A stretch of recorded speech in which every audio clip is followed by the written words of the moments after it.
And the next step is you have to participate. Be a strong participant and don't be afraid of that participation.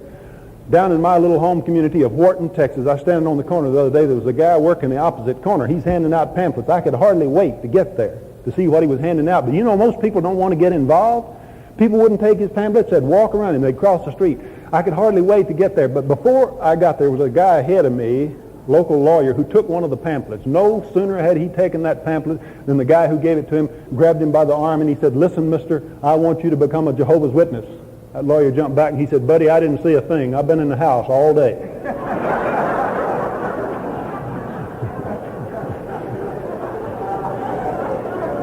So keep your eyes open and get involved. Some years ago, from the east coast of the United States, there was a Bishop Wright, who was an evangelical crusader, and he went to the West Coast and became involved in a bitter feud with a preacher on the West Coast in Oregon who was considered to be a visionary, a modern-day prophet. And this prophet said to Bishop Wright in a debate during those times, about 75 years ago, said, "Bishop Wright, I believe I have read of a prophecy for mankind to come. It says that Elijah was taken up on the winds of a whirlwind into heaven, and I believe that means that mankind will one day rise up and fly to soar with eagles." And Bishop Wright uttered the now famous phrase, "Don't be ridiculous, my good man. If God had meant man to fly, he would have given him wings." And then Bishop Wright went back to his home in the Carolinas to his two young sons, Wilbur and Orville.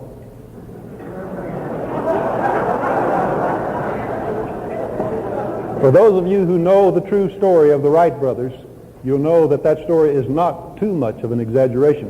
Their bishop father thought it was foolish for them to waste their time having faith that man could fly. And he never believed it would come true. And yet the Wright brothers had a little more faith. William Newton Clark said, "Faith is the daring of the soul to go farther than it can see."